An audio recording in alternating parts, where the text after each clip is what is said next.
참 여러 사람의 인생이 하루아침에 뒤바뀌게 된 건 제 남편이 절대로 건드려서는 안 되는 여자와 불장난을 저지르고 있던 바로 그날의 일이었습니다. 그 사실을 알게 된 저는 당연히 두 연놈의 다리몽댕이를 부러뜨리고 싶었지만 뜻밖에도 친정어머니께서 말리셨어요. 그 인간들이 밖에서 무슨 짓을 벌이고 다니든 그냥 그대로 내버려두라고 말이죠. 그래서 저는 바로 그날 밤에 친정으로 찾아갔어요. 어머니께서 대체 무슨 생각으로 불륜의 피해자인 딸 자식에게 가만히 있으라는 말씀을 하셨는지 좀처럼 이해가 되지를 않았거든요.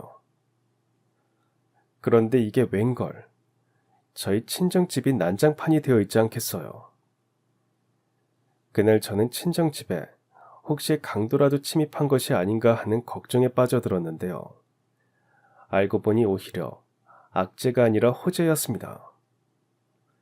저희 어머니께서 수십 년 동안 살아온 바로 그 집 안방에서 저를 위한 아주 강력한 무기를 발굴해 내셨거든요. 그리고 그 무기를 받아든 저는 그만 아주 속 시원한 폭소를 터뜨리고야 말았죠.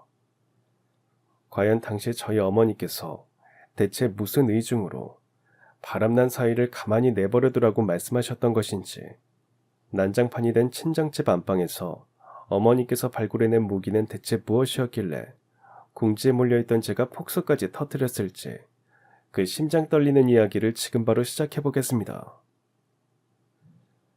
더할 나위 없이 평온했던 제 일상에 먹구름이 들이온 모든 사건의 시발점은 사소하다면 사소할 수도 있는 바로 그 일로부터 시작이 되었습니다.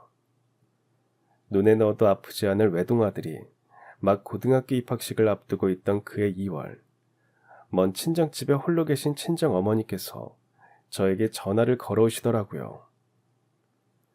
저는 처음엔 어머니가 밤중에 또 혼자 적적해지셔서 전화를 걸어왔을 거라고만 생각했지만 친정어머니의 목소리에는 근심 걱정이 한가득 들어차 있었습니다.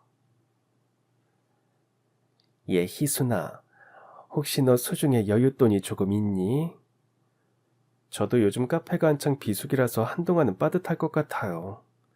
아직 날씨가 많이 추워서 손님들 발길이 뜸하거든요.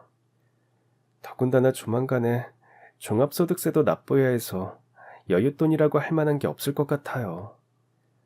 근데 갑자기 그건 왜 물어보세요? 급하게 목돈 필요하신 일이라도 생기셨어요? 아유, 그러게나 말이다. 돈 들어올 구석은 없는데 돈 나갈 일만 자꾸만 생기네. 요 며칠 내내 집에서 자꾸 군내가 풍기더라고. 그래서 혹시나 싶어서 이곳저곳 다 살펴보았는데 너 시집 가기 전까지 지내던 작은 방 장롱 뒤쪽에 곰팡이가 쓸었더구나. 곰팡이가 장롱 뒤쪽 벽을 아주 꽉 채웠어. 아이고, 그럼 얼른 도배부터 새로 해야겠네요. 내가 봤을 땐 도배만 가지고 해결될 일이 아닌 것 같아. 집이 워낙 오래돼 가지고서는 결로가 심하게 생긴 것 같거든. 그래서 여윳돈이 있는지 물어본 거야. 이참에 집 곳곳을 싹 수리를 해야 이 집에서 계속 살 수 있을 것 같아서. 솔직히 저 또한 언젠가 한 번쯤은 그런 일이 생기리라고 미리 짐작은 하고 있었습니다. 저희 친정집은 꽤나 오래되고 낡은 단독주택이었기에 언제 날 잡고 아주 대대적으로 보수공사를 반드시 해야만 하는 상황이었거든요. 물론 새 집으로 이사를 가는 방법도 있었겠지만 적어도 저와 친정어머니 입장에서는 그 집을 떠나는 일은 절대로 상상조차 할 수 없는 일이었어요. 왜냐면 그 집은 일찍이 세상을 떠나신 친정아버지께서 직접 손수 벽돌을 올려가며 지어주신 집이자 평생의 보금자리였으니까요. 그래서 이러나 저러나 친정어머니께서는 집을 애지중지 고치고 또 고쳐가면서 돌아가시는 그날까지 그 집에서 지내셔야 하는 입장이셨고요. 하지만 막상 당장 큰 목돈을 들여서 전체적인 보수공사를 진행하자니 시기가 너무나도 좋지 않았습니다. 제가 딱 1년 전에 은행에서 대출까지 받아서 개인 카페를 개업한 참이었거든요. 제가 그렇게까지 해서 카페를 개업할 수밖에 없었던 건 당시 남편의 회사가 월급을 두어 달씩 밀리는 일은 다반사일 정도로 상황이 심각하게 좋지 않았기 때문이었습니다. 이에 저는 제가 가게에 보탬도 될 겸 공부 잘하는 모범생 아들의 뒷바라지도 보탤 겸 카페를 열게 되었던 것이었어요. 더군다나 친정어머니의 전화를 받던 당시에는 아직 겨울이 모두 지나지 않은 상황이라서 카페 매출이 잘 나오지도 않고 있을 무렵이었을 뿐더러 조만간 세금까지 내야만 하는 상황이었던 데다가 대출금 이자 또한 적잖이 부담인 상황이기도 했습니다. 당연히 저로서는 집 보수공사를 진행할 만한 목돈이 수중에 있을 리가 없었죠. 이에 저는 어쩔 수 없이 친정어머니에게 형편이 조금 나아지면 최대한 빨리 공사를 해드릴 테니 불편하더라도 당분간만 버텨달라는 부탁을 드릴 수밖에는 없었습니다. 물론 그렇게 말해놓고서는 남몰래 저 혼자 눈물을 훔쳤고요. 친정어머니한테 너무나도 죄송한 마음이었으니까요. 그런 와중에 전혀 예기치 못한 쪽에서 고민거리 하나가 턱하니 던져졌습니다. 그 고민거리는 저희 아들과 같은 고등학교, 같은 반으로 진학한 동네 학부모로부터 전해졌어요. 자기네 아들도 학교에서 진로 상담했어?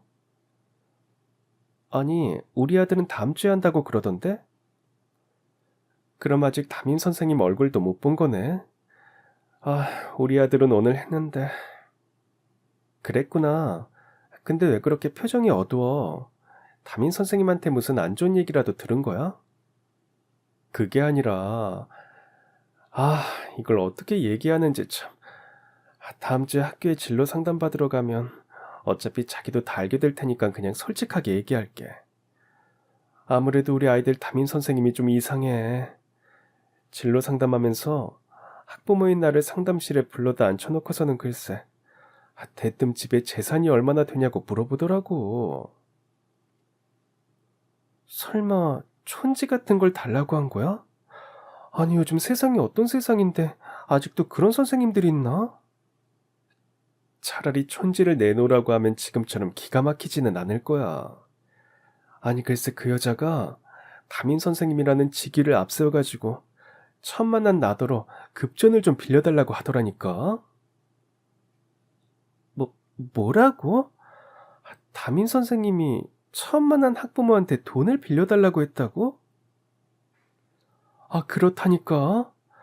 그 여자 말로는 갑자기 사정이 생겨서 급전이 필요해졌다고 하는데 아무리 그래도 선생이라는 사람이 학부모한테 할 말이 있고 못할 말이 있는 거지. 심지어 오래 알고 지낸 사이도 아니고 서로 초면인 사이에. 뭐 그런 이상한 교사가 다 있지. 아무튼 그래서 어떻게 했는데 혹시 돈 빌려준 건 아니지? 일단 고민 좀 해보겠다고 얼버무리면서 나와버렸어. 마음 같아서는 그게 무슨 추태냐고 호통을 치고 싶었지만 어쨌거나 애들 담임 선생님이라서 그럴 수도 없었고 학기 초부터 담임 선생한테 밉보였다가는 우리 아들 학교 생활이 꽈배기처럼 꼬여버릴지도 모르니까. 네, 맞습니다. 당시 저에게 날아든 뜻밖의 골칫거리는 저희 아들의 고등학교 1학년 첫 담임 선생님에 대한 이야기였어요. 그 선생님은 교단에 부임한 지 몇 년 되지 않은 젊은 여자였는데요. 대체 어떤 급박한 사정이 생겼는지는 잘 모르겠지만 난생 처음 만난 학부모에게 대뜸 급전을 빌려달라는 부탁을 했다더라고요. 담임 선생이 학부모에게 돈을 빌려달라고 했다는 얘기는 이제껏 듣도 보도 못했던 저는 직감했습니다. 절대로 좋은 선생님, 아니 좋은 사람이 아니라는 것을 말이죠. 어쨌거나 저 또한 아들의 진로 상담을 위해 담임 선생님을 만나러 조만간 학교에 방문해야 하는 입장이었기에 아들에게 담임 선생님이 어떤 사람인지를 슬쩍 물어보았어요. 저희 담임 선생님이 어떤 사람이냐고요? 다른 뜻은 없고 그냥 처음 만나 뵙기 전에 어떤 분인지를 미리 알고 가면 좋을 것 같아서. 그니까 우리 아들이 느낀 그대로 그냥 솔직하게 얘기해 주렴. 그게 실은 저는 별로 안 좋은 선생님 같은데 다른 남학생들 사이에서는 인기가 엄청 좋아요. 인기가 좋다고? 혹시 학교에서 가장 젊은 여선생님이라서 그런 거니? 그런 것도 있기는 있지만 꽤나 잘 꾸미고 다니거든요. 애들 얘기 들어보면 옷도 비싼 명품만 입고 다닌다는 것 같고. 아, 맞다. 학교에 스포츠카를 타고 출퇴근해요. 그랬구나. 한창 호기심 많을 남학생들한테 인기가 많을 법도 하겠네. 근데 다른 선생님들이 너희 담임 선생님한테 뭐라고 꾸지람 같은 건 전혀 안 하디? 우리나라 정서상 젊은 여교사가 학교에 스포츠카를 타고 다니면 윗분들이 탐탁치 않게 여길 텐데 교육적으로도 좋지 않은 것 같고. 저희 학교 교장 선생님이랑 교감 선생님이 둘 다 남자분들이시잖아요. 그런 두 분이 저희 담임 선생님만 보면 입을 해벌쭉 벌리고 웃기 바쁜 바람에 다른 선생님들이 뭐라고 할 수 있는 상황이 아니에요. 그런 이야기를 들으며 저의 걱정은 한층 더 깊어졌습니다. 물론 저도 나름 신세대인 사람이라서 젊은 여교사가 꼭 검소한 차림에 국산차를 타고 출퇴근을 해야만 한다는 고정관념 같은 건 없습니다. 남학생들이 밤잠 이루지 못할 정도로 선정적인 옷차림 정도만 아니라면 무슨 옷을 입고 어떤 차로 출퇴근을 하든 관계없이 아이들을 사랑으로 잘 지도하고 가르치기만 하면 그만이라고 생각하니까요. 하지만 동네 학부모로부터 전해 들었던 이야기가 있으니 저로서는 당연히 걱정을 하지 않을 수가 없는 노릇이었어요. 학부모에게 급전을 빌려야만 할 만큼 경제적으로 위기에 놓여 있는 사람이 명품 옷을 휘감은 채로 스포츠카를 타고 출퇴근을 한다는 건 누가 봐도 정상적인 상황이 아니었으니까요. 그런 사람이 학생들을 제대로 이끌어줄 리가 만무할 테고요. 그랬더니 역시나 제 예상은 정확하게 맞아떨어졌습니다. 저는 분명 아들의 진학 상담을 하기 위해 담임 선생과 마주 앉았는데 담임 선생이라는 여자는 저희 아들의 학업에 대한 이야기는 일절 꺼내지도 않은 채로 저희 카페 매출이 얼마나 많은지, 저희 남편의 급여 수준은 어느 정도인지 그런 내용들만 줄줄이 물어보더라고요. 당연히 저는 그런 내용에 대해 일절 대답하지 않았지만 담임 선생은 끝끝내 자신의 목적을 저에게 이야기했습니다. 역시나 급전을 빌려달라는 이야기였죠. 이에 저는 이런지하에 거절했습니다. 외람되지만 선생님, 급전을 빌려달라는 이야기는 지금 이 자리에서는 적절하지 않은 것 같네요. 더군다나 어떤 사유로 급전이 필요한지에 대해서 제대로 설명하지 않은 채로 돈을 빌려달라고 말씀하시는 건 순서가 어긋나도 한참 어긋난 일이기도 하고요. 그날 제가 했던 말은 조목조목 올바른 말들 뿐이었습니다. 하지만 담임 선생님은 죄송하다고 사과를 하지는 못할 망정 도리어 자기가 화를 내더라고요. 이보세요 어머님, 저는요 동네 아줌마가 아니고 아드님네 담임 선생님입니다. 교사에 대한 최소한의 예우는 갖추어서 말씀을 하시죠. 그러는 선생님이야말로 학부모에 대한 예의는 갖추어서 말씀하시죠. 진로 상담이랍시고 불러다 앉혀놓고서는 주구장창 돈 얘기만 꺼내는 건 대체 어느 나라 예절입니까? 하물며 보아하니 사치를 부리느라 급전이 필요해진 것 같은데 학생들 보기 부끄럽지도 않으십니까? 그래놓고도 스스로를 교사라고 부를 자격이 있으세요? 제가 분명 경고를 했는데 면전에다 대고 자꾸 면박을 주신다 이거죠? 일단 알겠습니다. 상담은 이걸로 끝이니 이제 그만 돌아가 주세요. 앞으로 아드님의 진로 상담을 할 일은 일절 없을 테니까 그렇게 하시고요. 저 그렇게 만만한 사람 아니니까 나중에 후회나 하지 마세요. 담임 선생 딴에는 그렇게 말하면 제가 기죽을 거라고 생각을 했던 모양이었습니다. 하지만 그렇다고 해서 제가 기죽을 사람은 또 아니었어요. 왜냐면 저에게는 세상에서 가장 든든하게 믿을 구석이 있기 때문이었습니다. 그 믿을 구석이란 바로 모범생인 저희 외동아들이었죠. 저희 아들은 중학생 시절부터 각종 경시대에 나가서 상장을 싹쓸이 해왔을 정도로 아주 뛰어난 수재였기에 설사 담임 선생 한 사람한테 밉보인다고 한들 크게 불이익을 겪게 될 것까지는 전혀 없었어요. 설사 저희 아들에게 불이익을 가한다고 한들 오히려 손해를 보는 건 담임 선생 본인이 될 건 뻔할 뻔짜였고요. 저희 아들은 학교 전체의 관심과 사랑을 받는 모범생이자 수재였으니까요. 물론 저라고 아들만 철석같이 믿고 있었던 건 절대로 아니었습니다. 얼마 뒤 1학년 학부모회 회장으로 당선되어서 몹쓸 담임 선생을 공식적으로 견제하기 시작했거든요. 이로써 담임 선생은 한동안 잠잠히 지내게 되었습니다. 자기 딴에도 저랑 저희 아들을 함부로 잘못 건드렸다가는 교직 생활이 만만치 않게 꼬여버리라는 것을 깨달은 모양이었죠. 아무튼 비로소 한시름 덜게 된 저는 다시금 카페 운영에 집중할 수 있게 되었습니다. 공부야 저희 아들이 알아서 스스로 잘해주니 저는 엄마로서 카페를 열심히 잘 운영해서 공부 뒷바라지만 잘해주면 되었거든요. 이를 위해서 저는 고심 끝에 아침 장사를 시작해보기로 결심했습니다. 저희 카페 근처에 회사 사무실이 제법 많은 편이어서 아침 모닝커피와 샌드위치를 세트로 저렴하게 팔면 수입이 괜찮게 나올 것 같았거든요. 하지만 그러려면 한 가지 해결해야 하는 문제가 있었습니다. 저희 아들의 아침 등굣길 문제였죠. 당시의 상황을 조금 설명드리자면 우선 저는 하굣길 걱정만큼은 전혀 없었습니다. 학교에서 야간 자율학습이 끝나면 아들은 곧장 학원버스를 타고 학원으로 갔다가 수업을 다 마친 다음에도 학원버스를 타고 안전하게 귀가를 했거든요. 하지만 아침 등굣길 문제는 상황이 많이 달랐어요. 저희 아들이 원체 공부가 재밌어서 시간이 가는 줄도 모르는 채로 새벽 서너 시까지 책상 앞에 앉아있기 일쑤였기에 아들 혼자 버스를 타고 학교를 보내자니 엄마로서 마음이 놓이지 않았거든요. 출근길 직장인들과 등굣길 학생들로 꽉 들어찬 만원 버스를 비몽사몽으로 타고 가다가 어디 다치기라도 하면 큰일이니까요. 하지만 참 다행스럽게도 저희 남편이 자처해서 자발적으로 나서주었습니다. 괜히 너무 걱정하고 그럴 필요 없어. 우리 아들 아침 등굣길쯤이야. 출근길에 내가 차 태워서 학교 앞에 내려주면 되지 뭐. 정말 그래도 괜찮겠어? 당신의 회사랑 우리 아들 학교는 완전 반대 방향이잖아.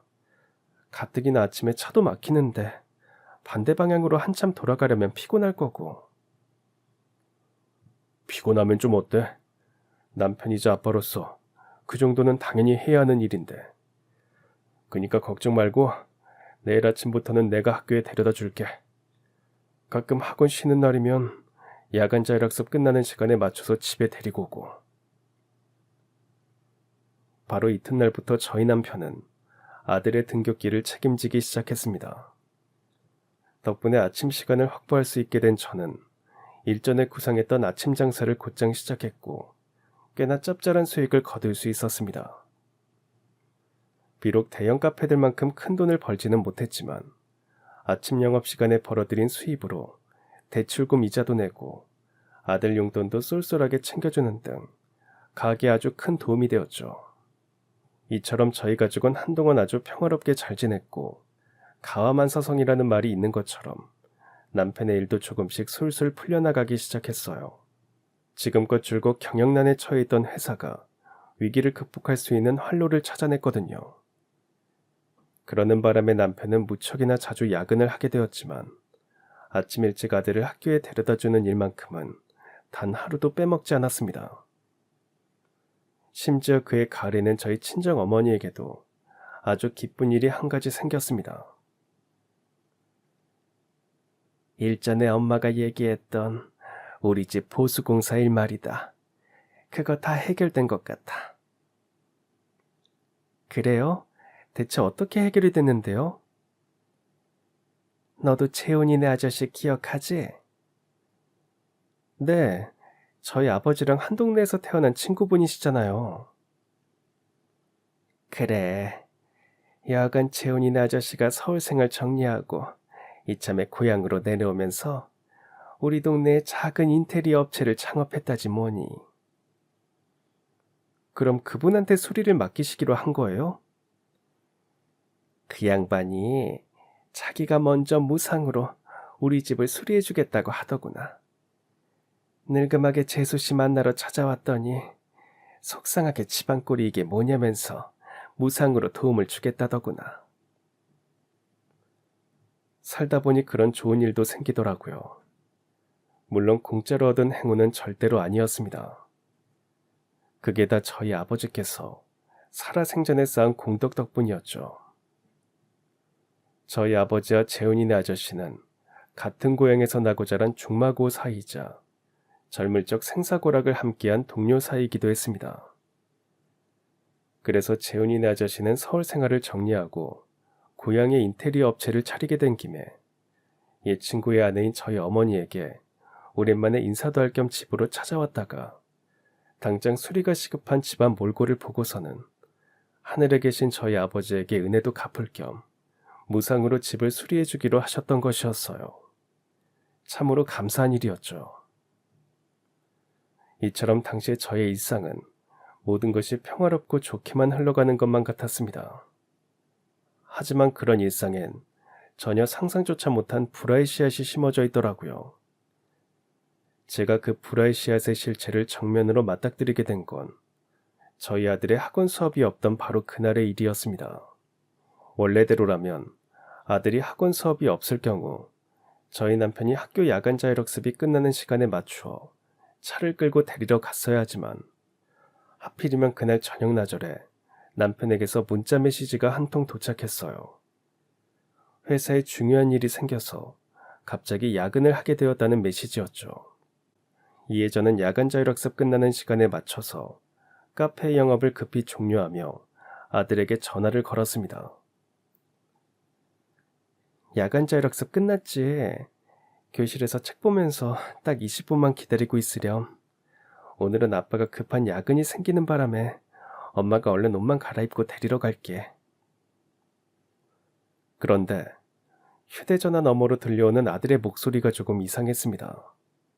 무언가에 크게 놀란 것 같기도 하고 한편으로는 어디 숨어있는 사람처럼 숨죽여 말하는 것 같기도 했거든요. 아버지가 오늘 야근을 하신다고요? 아까 저녁 나절에 엄마한테 그렇게 문자가 왔어. 근데 지금 무슨 일 있니? 그게 그러니까요, 엄마. 그러니까. 일단 조금 있다가 제가 다시 전화할게요. 그 말을 끝으로 아들은 조용히 전화를 끊었고 저는 순간 마른 침을 꿀꺽 삼켰습니다. 엄마로서 지금 아들이 무슨 난처한 상황에 처해 있다는 것을 직감했거든요. 하지만 제가 먼저 전화를 다시 걸 수는 없었습니다. 가뜩이나 난처한 상황에 있는 아들의 휴대폰 벨소리라도 울리게 된다면 혹시라도 위험한 상황으로까지 번질 우려가 컸으니까요.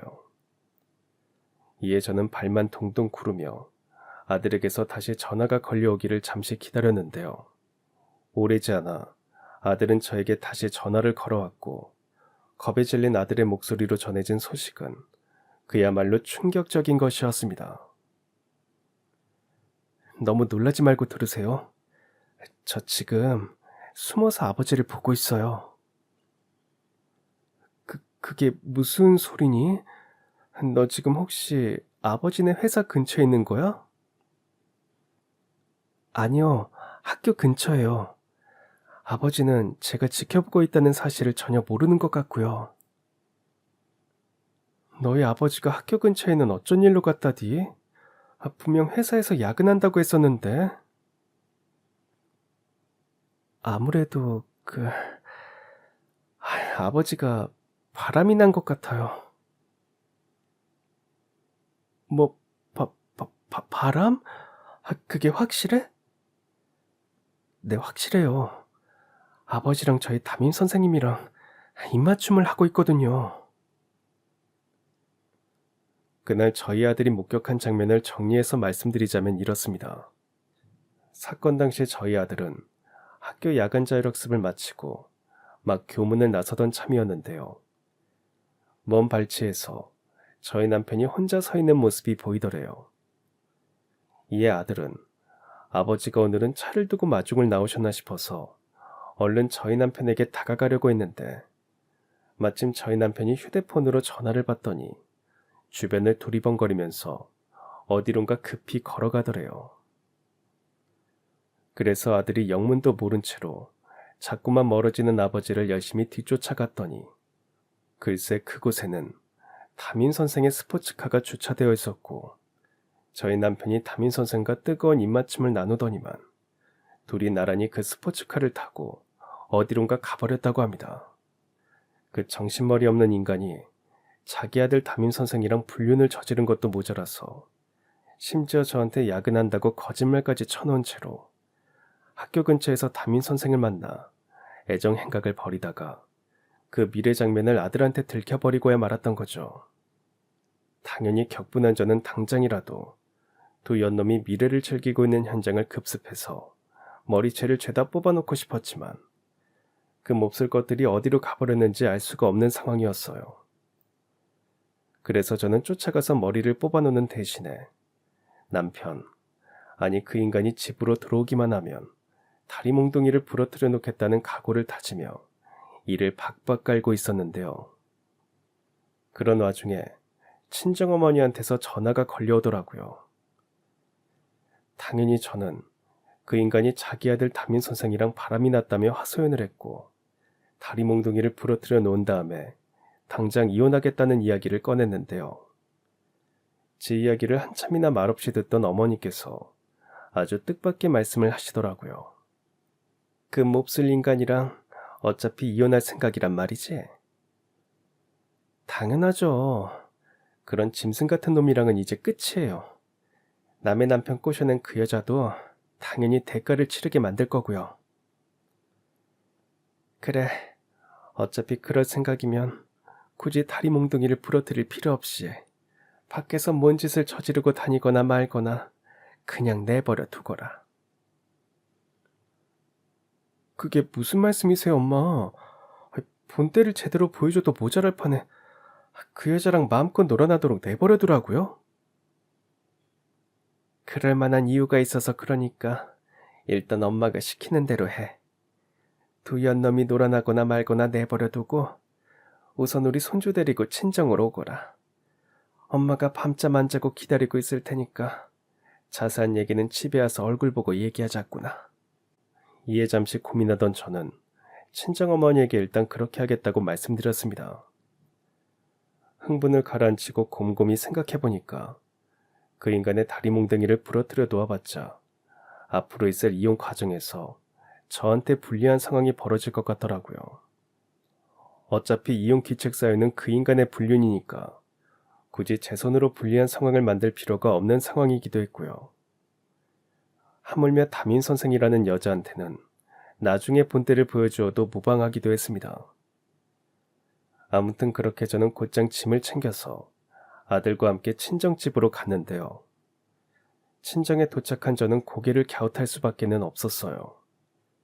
온 집안의 가구들과 가재 도구들이 마당으로 옮겨져 있었고 집안의 장판들이 전부 제거되어 있는 상황이었거든요.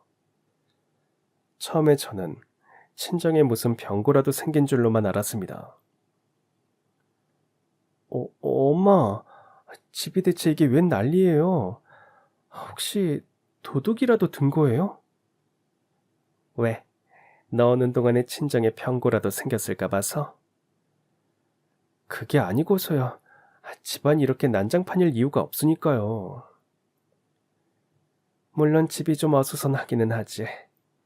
근데 나쁜 일 때문이 아니라 아주 좋은 일이 생겼단다. 그래서 바람난 몹쓸 사이를 그냥 내버려두라고 했던 거고. 그렇게 말씀하신 어머니께서는 저에게 웬 서류 봉투를 하나 건네줬고 저는 아무런 영문도 모른 채로 서류 봉투를 열어보았는데요. 바로 그 순간 저는 눈물을 뚝뚝 흘리고야 말았습니다. 그 서류 봉투 안에 들어있던 건 일찍이 세상을 떠난 저희 아버지의 청춘이었으니까요. 제가 갓난쟁이이던 시절, 그러니까 저희 아버지께서 한창 젊은 청년이던 무렵 저희 집은 찢어지게 가난한 가정이었습니다.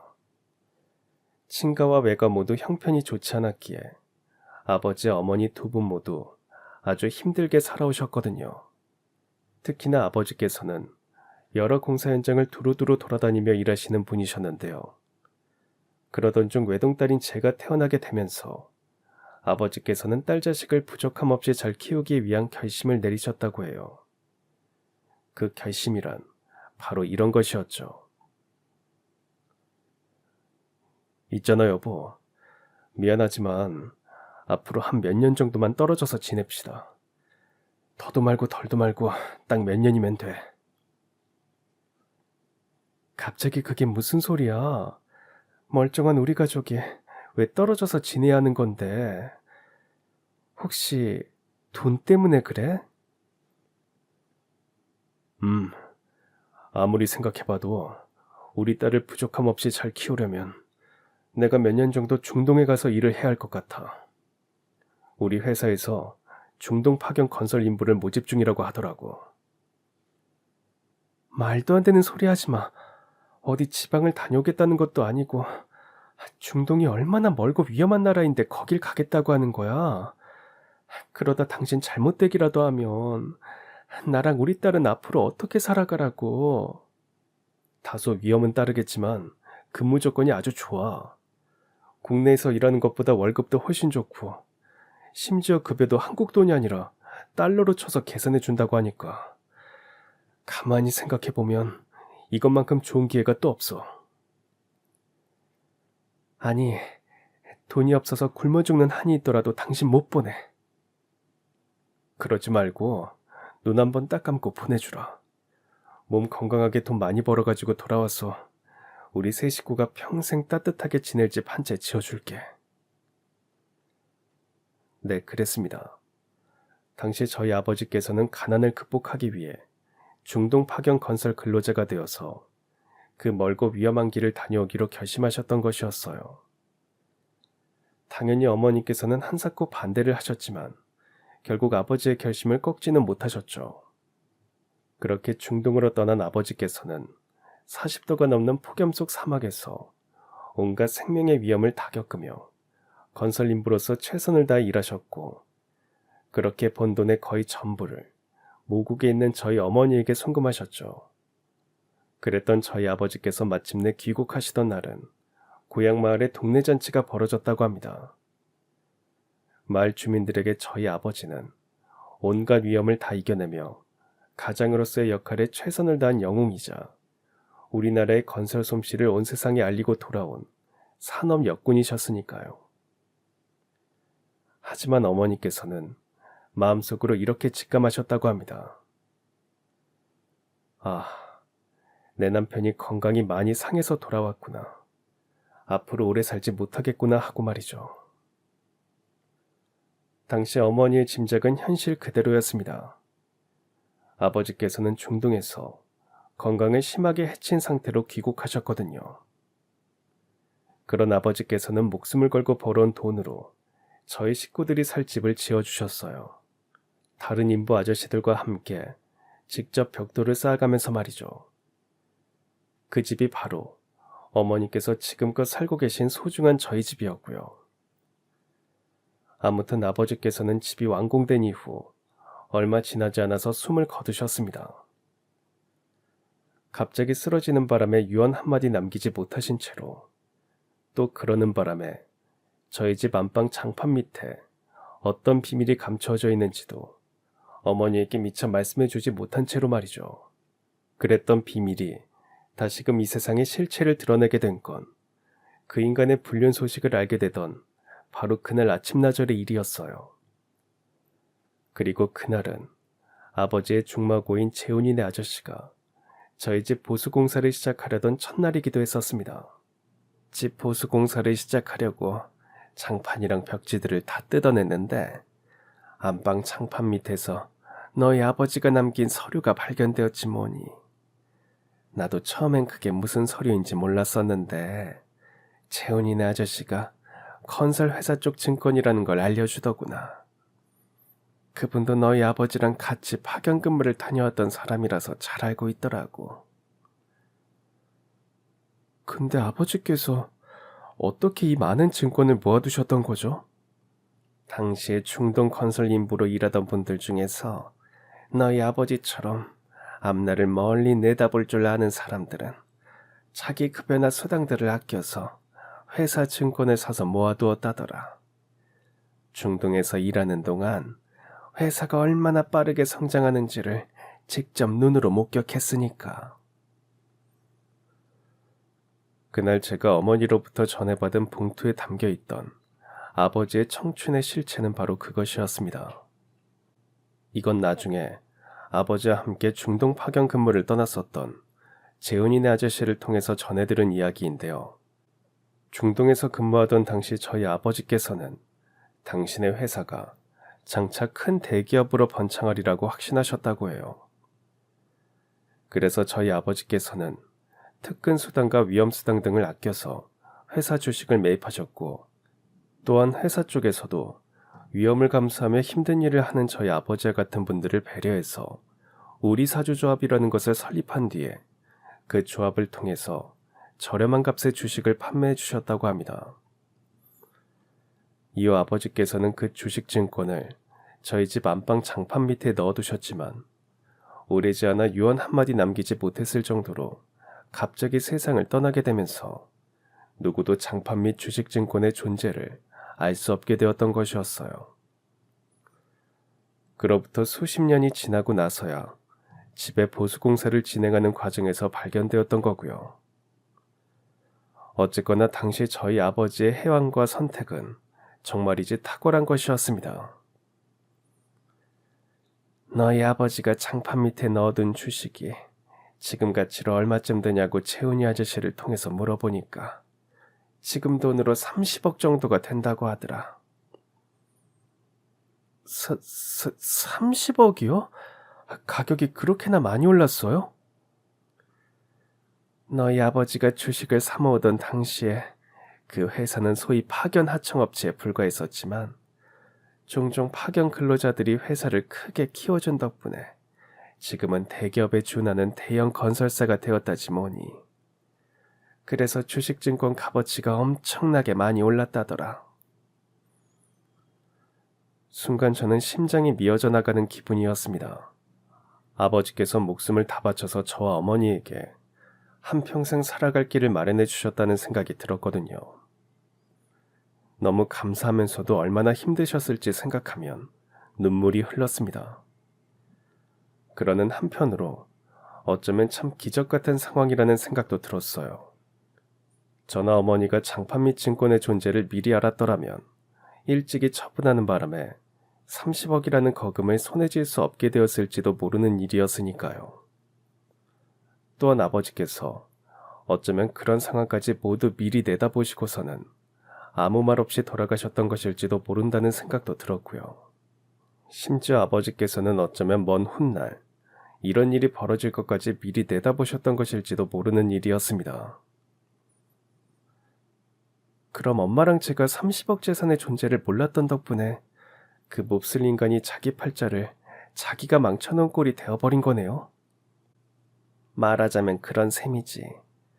그 추잡스러운 놈이 처가댁에 30억씩이나 되는 재산이 있다는 걸 알았으면 한평생 가면을 쓰고 좋은 사위인 척 거짓 행세를 해왔을 텐데 30억의 존재를 몰랐던 덕분에 그놈의 본성을 알게 되었으니까.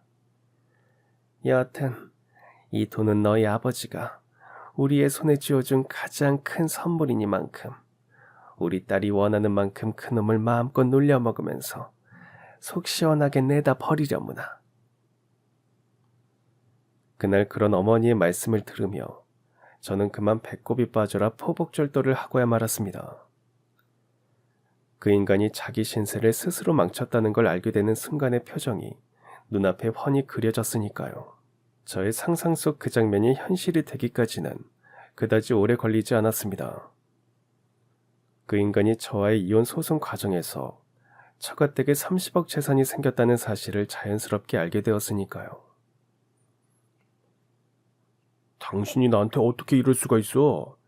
처가댁에 그만큼 큰 재산이 있었으면 남편이자 사위인 나한테 당연히 알려줬어야지.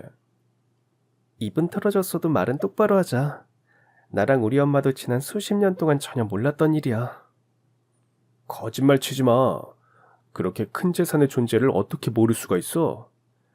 여하간 이번 이혼 사유는 쌍방과실이니까 재산 정확하게 반반 나눠. 나 참 기가 막혀서 정말. 아들 담임 선생이랑 불륜을 저지른 일에 대해서는 이제 변명할 생각도 안 하는구나. 굳이 변명할 필요가 뭐가 있겠어? 불륜 저지른 나도 잘못했지만 처가댁의 재산을 감춘 채로 그동안 남편이 나를 속여온 당신 잘못도 만만치 않게 큰데. 결국에는 어차피 쌍방과실로 판결이 나올 테니까 이쯤에서 군소리 말고 재산 절반으로 나눠.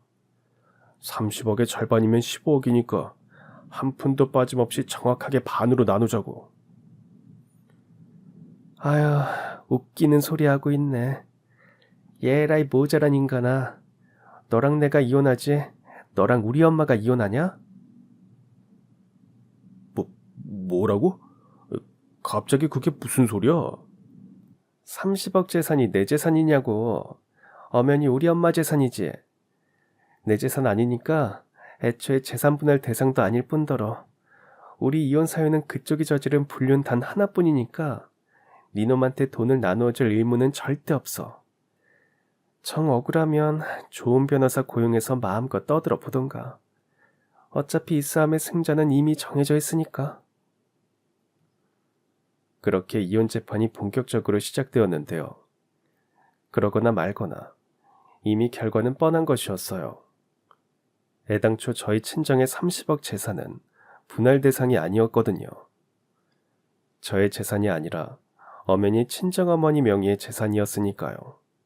물론 그 인간은 저희 모녀가 사위인 자신에게 친정의 재산을 숨김으로써 부부 사이의 신뢰관계가 훼손되었으니 이혼의 과실은 쌍방에게 있는 것이라고 주장했지만 법원은 그 인간의 주장을 귓등으로도 들어주지 않았고 판사님들께서 인정한 유일한 이혼 사유는 그 인간의 불륜이었어요. 이처럼 재판에서 완벽하게 승리한 저는 위자료부터 시작해서 재산 분할 등 받아낼 수 있는 건 10원 한 장 빠짐없이 아주 제대로 받아냈죠. 가뜩이나 무능하던 그 인간은 저와의 이혼 소송에서 완벽하게 패소함으로써 인생 자체가 시궁창에 완전히 처박히게 되었고요. 동시에 저는 유부남을 꼬셔낸 담임 선생, 아니 그 불려시에게도 철퇴를 내렸습니다. 이혼 판결문을 가지고서는 학부모의 회원분들을 모두 대동해서 학교로 쳐들어갔거든요. 교사로서 제자의 아버지와 불륜을 저질렀다는 건 도저히 용납될 수 없는 대사건이었기에 학교는 당연히 발칵 뒤집혔고 그 불려시는 교직 공무원 신분을 박탈당한 채로 해임되었죠. 학교로 우르르 몰려든 학부모님들에게 손가락질을 받으며 쫓겨나는 불려시의 꼬라지가 어찌나 추잡스럽고 비참하던지 10년 묵은 체증이 한 방에 쑥 내려가는 것처럼 통쾌한 기분이었어요. 다만 그때까지만 해도 저는 두 연놈이 대체 어떻게 눈이 맞았는지에 대해서는 전혀 알 수가 없었습니다. 솔직히 말씀드리자면 그다지 궁금하지도 않았어요. 명백한 피해자인 제가 불륜의 내막까지 알 필요는 없었으니까요. 오직 그들이 몹쓸 짓을 저질렀고 그 결과 인생이 파탄나게 되었다는 것만이 중요할 뿐이었죠. 하지만 이 세상에 영원한 비밀은 없다는 말이 있는 것처럼 저 또한 살다 보니까 두 연놈이 어떻게 눈이 맞았는지에 대해서 알게 되더라고요. 제가 두 연놈들에게 지엄한 철퇴를 내려친 이후 약 10년쯤 지난 어느 날의 일이었습니다. 당시 저는 대한민국 최고 전문직 중 하나인 회계사가 된 아들의 사무실에 도시락을 가져다 주려던 참이었어요. 그런데 살짝 열린 사무실 문으로 왠지 익숙한 목소리가 들려오더라고요. 다름 아닌 그 인간이 어엿한 회계사가 된 저희 아들에게 애걸복걸하는 목소리였죠. 저희 어머니한테 그런 몹쓸 짓을 저지를 때는 언제고 이제 와서 저더러 아들 노릇을 해달라고요? 그때 그 일은 이 아빠도 억울하게 당한 거였어. 알고 보니까 너네 담임 선생님, 아니 그 여자가 너희 엄마한테 면박당한 일을 앙심을 품고서는 나를 아주 계획적으로 꼬셨던 거더라고. 그건 또 무슨 말씀이시죠? 그때 그 여자가 저희 엄마한테 복수를 하려고 불륜을 만들어낸 거라고요? 그렇단다. 너희 엄마가 진로 상담 때 그 여자 면전에다 대고 면박 주고 학부모 회장으로 활동하면서 계속 눈에 거슬리게 행동했는데 그런 와중에 너를 등하교 시켜주는 내 모습이 눈에 띄더래. 그래서 너희 엄마한테 복수를 할 요량으로 나를 일부러 꼬셨던 거야. 정신병이 있어도 아주 단단히 있었던 여자였던 거지. 참으로 기가 막힌 이야기가 아닐 수가 없는 노릇이었습니다. 흥청망청 사치를 부리다가 상황이 어려워져서 학부모들한테 돈을 빌리려고 했던 건 누가 뭐래도 그 불려시 잘못이잖아요. 저는 학부모의 회장으로서 학생들을 지키기 위해서 정당하게 그 여자를 견제했을 뿐이었고요. 그래놓고서는 복수랍시고 남의 남편을 꼬셔서 불륜을 저질렀다니. 그런 사실을 알게 되고 나니까 제가 그 불려시를 교단에서 쫓아낸 일이 더더욱이 보람차게 느껴졌습니다. 그런 쓰레기는 교사이기 이전에 인간 자격 자체가 없을 테니까요. 하물며 불려시에게 놀아난 꼴인 그 인간 또한 일말의 동정조차 받을 자격이 없는 건 매한가지였어요. 복스럽시고 유부남을 꼬신 불려시나 꼬신다고 홀딱 넘어가 버린 모질이 자식이나 다를 건 하나도 없으니까요. 아무튼 그날 그 인간이 근 10년 만에 저희 아들을 다시 찾아온 이유는 너무나도 뻔뻔한 것이었어요. 건너 소식 들었어. 이 건물 그때 그 30억으로 너희 외할머니께서 매입하셨다면서? 그래서 말인데 엄마랑 외할머니한테 얘기 잘해서 이 건물 1층에 장사자리 하나만 만들어줄 수 없을까? 형편이 정 어려우면 그 여자한테 가서 빌붙던 거 아시지? 왜 저한테 와서 이러는 거죠? 그 여자가 지금껏 내 옆에 붙어 있었겠니? 자기 복수가 실패로 돌아가게 되던 바로 그날부로 진작에 나 버리고 도망쳐버렸지. 그거 참 꼴 좋게 되었네요. 이래서 조강지처를 버리면 벌받는다는 말이 있는 모양입니다. 너 지금 그게 아버지한테 할 소리야? 이봐요 아저씨. 지금 뭔가 좀 단단히 착각하고 있는 모양인데 나는 아저씨네 아들 아니에요. 우리 엄마 아들이고 외할머니 손자지. 그니까 엉뚱한 남의 집 아들 앞에서 추태 부리지 말고 썩 돌아가세요. 그때 저는 속으로 옳거니하고 박수를 쳤습니다. 사실 그 인간을 저보다 훨씬 많이 미워하고 있는 건 다름 아닌 아들이었거든요. 눈앞에서 아버지라는 인간이 자기 담임선생이랑 그렇고 그런 짓을 벌이는 장면을 목격해버렸는데 어떻게 미워하지 않을 수가 있겠냐고요. 당연히 그날 그 인간은 자신의 혈육에게마저 외면당한 채로 사무실에서 쫓겨났고 그러는 와중에 사무실 밖에서 그날의 모든 대화를 듣고 있던 저와 마주치게 되었습니다. 그래서 어떻게 되었냐고요? 당연히 그 인간은 고개도 들지 못했죠. 저와의 인생 싸움에서 완전히 패배해버린 상황이었으니까요. 하지만 저는 그 인간을 순순히 보내줄 생각이 없었어요. 꼬라지를 보아하니 그동안 시궁창 인생에서 뒹구느라 고생이 이만저만이 아니었던 모양이네. 말도 마. 그 불려시한테 속아 넘어가는 바람에 당장 수중에 컵라면 하나 사 먹을 돈도 없는 처지거든. 그래서 염치불구하고 아들한테라도 손 벌리러 왔다가 보다시피 쫓겨나는 중이고. 그럼 내가 장사자리 하나 마련해 줄 테니까 무릎 꿇고 싹싹 빌어봐. 정말이지? 내가 무릎 꿇고 싹싹 빌면 1층에 상가자리 하나 나한테 내어주는 거지? 당연하지. 장사자리 하나 내어주는 것쯤은 크게 힘든 일도 아니거든. 그러자 그 인간은 입이 귀에 걸려서는 냉큼지 앞에 무릎을 꿇고 싹싹 빌기 시작했는데요. 그런 그 인간의 모습을 지켜보던 저는 그만 폭소를 터뜨리고야 말았습니다. 뭐야? 당신 왜 웃어? 나한테서 받아갈 장사자리가 정확히 뭔지도 모르는 채로 싹싹 빌고 있는 그쪽 꼬라지가 너무 웃겨서. 내가 말한 장사자리는 1층 상가자리가 아니라 그쪽 묘자리를 얘기한 거야. 나중에 그쪽 세상 떠나고 나면 좀처럼 못 써먹을 땅에다가 장사자리 하나 정도는 마련해 줄 테니까 그거나 먹고 떨어지렴. 이 인간 같지도 않은 놈아. 그날 저는 그 인간에게 조롱의 미소를 마음껏 날려주었고 조롱당한 그 인간은 얼굴이 불그락 푸르락해지더니만 끝내 솟구치는 혈압을 이기지 못한 채로 거품을 물고 쓰러져서 결국 구급차에 실려갔답니다. 이후 그 인간의 소식은 완전히 두절되었어요. 분명 보나마나 어디서 초라하고 추잡하게 빌어먹으면서 살고 있겠죠 뭐. 그 불려시한테 한눈만 팔지 않은 채로 얌전하게 가만히만 지냈다면 30억 재산의 처가댁과 회계사가 된 아들 덕을 동시에 보면서 호의호식할 수 있었을 텐데 결국 자기 복을 자기 발로 냅다 뻥 차버린 꼴이라고나 할까요. 이래서 조강지쳐 버리면 천벌을 받는다는 말이 있는 모양입니다.